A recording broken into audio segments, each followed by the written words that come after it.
कली युग में केवल संकीर्तन से ही सारे स्वार्थ और परमार्थ बन जाते हैं। इसलिए इस युग का गुण जानने वाले सारग्राही श्रेष्ठ पुरुष कलियुग की बड़ी प्रशंसा करते हैं, इससे बड़ा प्रेम करते हैं।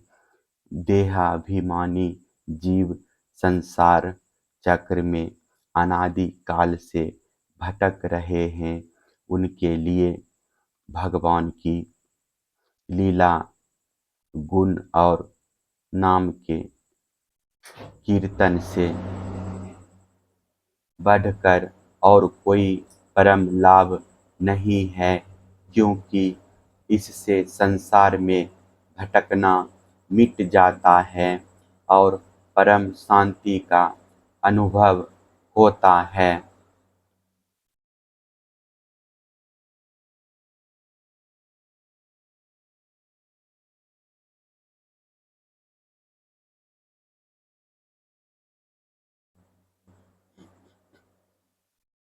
राजन, सतयुग, त्रेता और द्वापर की प्रजा चाहती है कि हमारा जन्म कलयुग में हो, क्योंकि कलयुग में कहीं कहीं भगवान नारायण के शरणागत, उन्हीं के आश्रय में रहने वाले बहुत से भक्त उत्पन्न होंगे। महाराज, विदेह कलयुग में द्रविड़ देश में अधिक भक्त पाए जाते हैं, जहाँ तारपनी, कुर्तमाला, प्रैसविनी, परम पवित्र कावेरी महानदी और परतीची नाम की नदियाँ बहती है।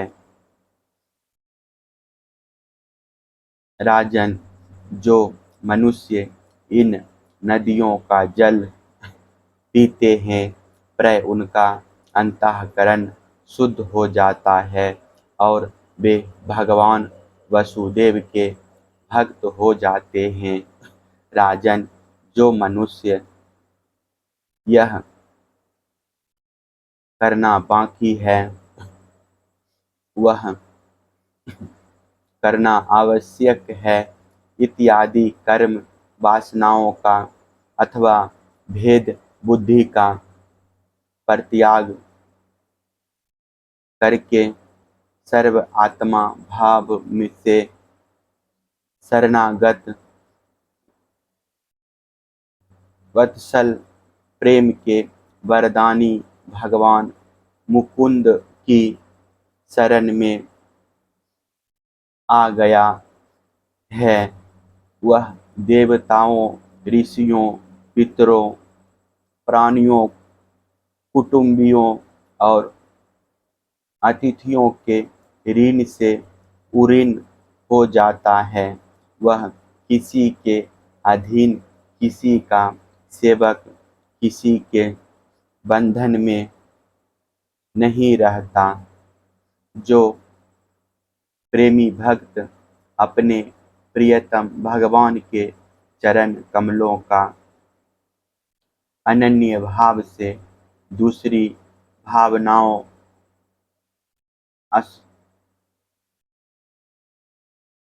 आस्थाओं, वृत्तियों और प्रवृत्तियों को छोड़कर भजन करता है, उससे पहली बात तो यह है कि पाप कर्म होते ही नहीं, परंतु यदि कभी किसी प्रकार हो भी जाए तो परम पुरुष भगवान श्री हरि उसके हृदय में बैठकर वह सब धो बहा देते हैं और उसके हृदय को शुद्ध कर देते हैं। नारद जी कहते हैं, वसुदेव जी, मिथिला नरेश, राजा निमि 9 योगेश्वरों से इस प्रकार भागवत धर्मों का वर्णन सुनकर बहुत ही आनंदित हुए। उन्होंने अपने ऋत्विज और आचार्यों के साथ ऋषभनंदन नव योगेश्वरों की पूजा की। इसके बाद सब लोगों के सामने ही वेद सिद्ध अंतर ध्यान हो गए। विदेहराज निमि ने उनसे सुने हुए भागवत धर्मों का आचरण किया और परम गति प्राप्त की।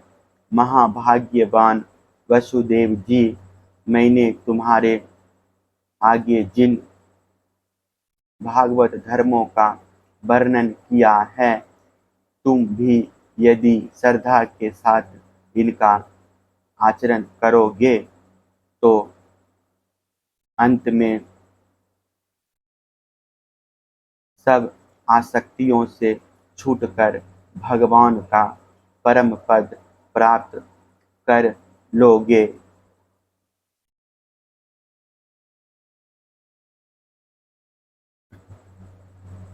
वसुदेव जी, तुम्हारे और देवकी के यश से तो सारा जगत भरपूर हो रहा है, क्योंकि सर्वशक्तिमान भगवान श्री कृष्ण तुम्हारे पुत्र के रूप में अवतीर्ण हुए हैं। तुम लोगों ने भगवान के दर्शन, आलिंगन तथा बातचीत करने एवं उन्हें सुलाने, बैठाने, खिलाने आदि के द्वारा वात्सल्य स्नेह करके अपना हृदय शुद्ध कर लिया है। तुम परम पवित्र हो गए हो। वसुदेव जी, शिशुपाल, पौंड्रक और साल्व आदि राजाओं ने तो बैरभाव से श्री कृष्ण की चाल ढाल, लीला विलास, चितवन, बोलन आदि का स्मरण किया था। वह भी नियम अनुसार नहीं, सोते बैठते, चलते फिरते, स्वभाव भाविकार रूप से ही, फिर भी उनकी चित्तवृत्ति श्री कृष्णाकार हो गई और वे सारूप्य मुक्ति के अधिकारी हुए। फिर जो लोग प्रेम भाव और अनुराग से श्री कृष्ण का चिंतन करते हैं, श्री कृष्ण की प्राप्ति होने में कोई संदेह है क्या?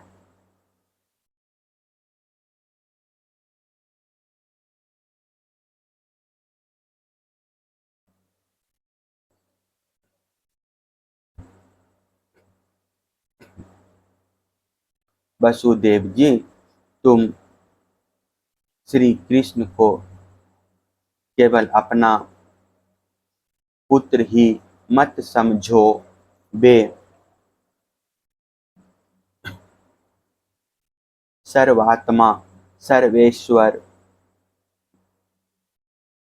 कारणातीत और अविनाशी हैं।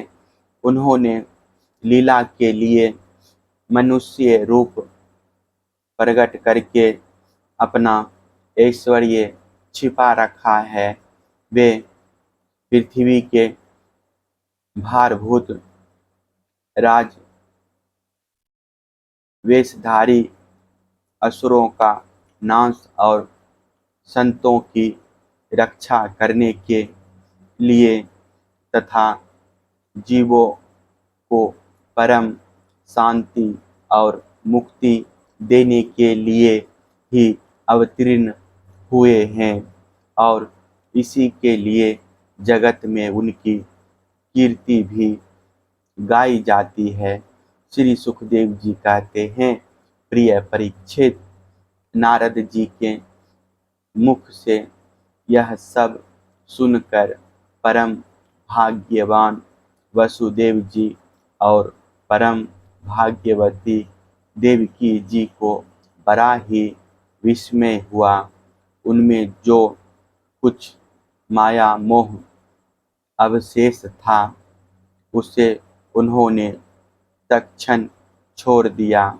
राजन, यह इतिहास परम पवित्र है। जो एकाग्रचित्त से इसे धारण करता है वह अपना सारा शोक मोह दूर करके ब्रह्म पद को प्राप्त होता है। जय हो, हरि बोल। राधे राधे। जय सिया राम।